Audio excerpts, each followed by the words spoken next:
You're here because you know something. What you know you can't explain, but you feel it. You felt it your entire life, that there's something wrong with the world. You don't know what it is, but it's there, like a splinter in your mind, driving you mad. It is this feeling that has brought you to me. Do you know what I'm talking about? It is. It is all around us. Even now, in this very room.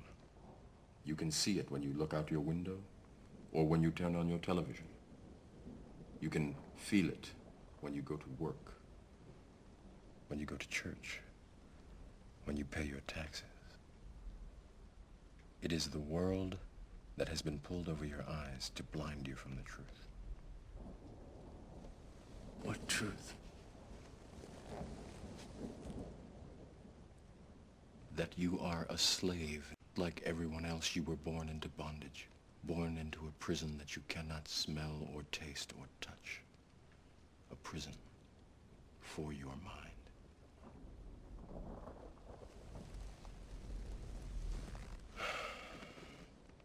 Unfortunately, no one can be told.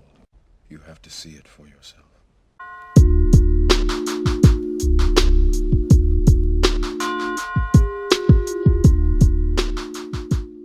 The man in the middle left Africa to go into Europe at a time during what is called the final or the last glaciation. The climate in Europe was extremely cold. It was much colder than it is now. And during this period of some 20,000 years, he underwent the adaptation to become what we know as white men.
The significance of Nile Valley civilization is that it was that civilization that set a standard of performance untouched by the other civilizations of the world. And people are reluctant to give an African credit for a creation that happened in Africa.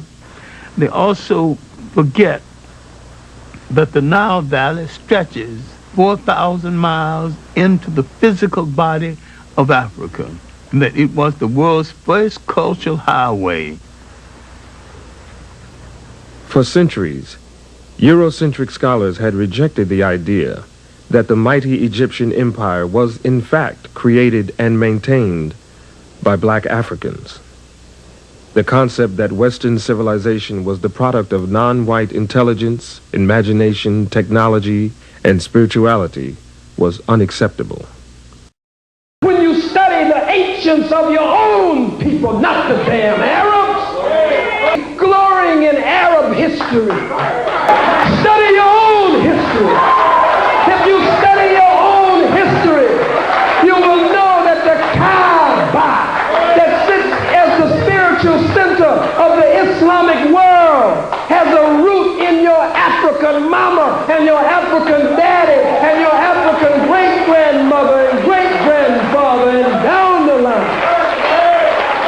When you study the Medu Nectar of ancient Egypt or Kemetic, you will know that the Ka and the Ba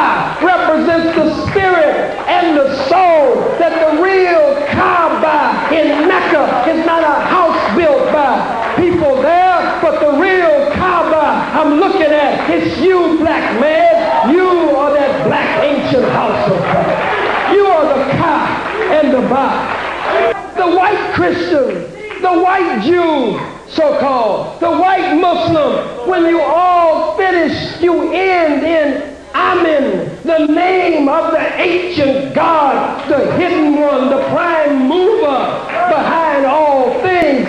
Amen, Ra. Science, music, literature, drama, the whole culture, particularly the religion of all the people of Asia, can be traced directly to the Africans of Asia. The world owes a debt to the Africans of Asia. In this book, called The Gods of Northern Buddhism, we find a name, the Asian name of the supreme deity of the universe. His name is Sambo. They say when nothing else was, Sambo was. The name of the God of the universe to the people of Asia. And there are many places that carry this name. This is a depiction of Sambo. This is not an African statue. This is from Asia. And many places in Asia are called Sambo Judasia, the land of the descendants of Sambo.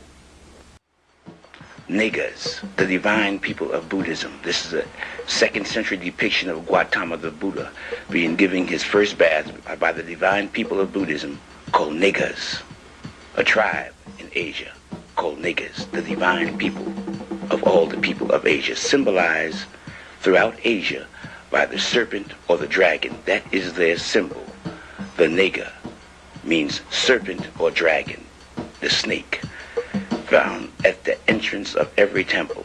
The Nega on the roads, on the hills, in the caves, the symbol of the Asiatic black man, the tribe called the Negas, the divine people. There are cities also throughout Asia that carries this particular name, Nega. It can be seen at all ceremonies dealing with worship of God. From the Nile Valley to the Indus Valley, on tombstones, a symbol of immortality because of the serpent's ability to change his skin is a sign of never dying, and is used throughout the planet Earth, North, South America, Egypt, Asia, Africa, throughout the world. It's the symbol of life after death, the Nega, the serpent. In all ancient cultures, in all ancient religions, the serpent is the symbol, the Nega, the symbol of divinity, of God. The original inhabitants of Southeast Asia was called the Mons, an African tribe, the descendants of Sambo, the Asiatic black man. He is a human being of flesh and blood. He comes as a teacher, as a manifestation of God. His teachings are called the Dhamma. He is called the Buddha, the intelligent one, the one who has achieved intelligence, or the genie, the conqueror. He comes to explain the laws. The dancers of God, those who played the music for Osiris, the features of the Twa are the features of the Twa that you find here in America. Yeah, there's some strong black stuff going on in this building. Go grab some of the white folks walking around the corner and come over and see if, ask them, tell them that this is from Ghana and see if they can tell the difference. Africans discard the psychology and propaganda of all other people. I'm trying to tell you Africans what we got to do to get ourselves out of the lion's den that they made for us. I know you think you get joy out of it. What you get is anesthetization out of it. It doesn't deliver you. It puts you to sleep. You running and getting happy because you don't feel nothing. Global 2000, the report to the president. Their study said if we don't do something, there will be zero population growth for white folk. And in order to preserve the survival of the white race, lands which contain resources that the United States needs must be freed of its population.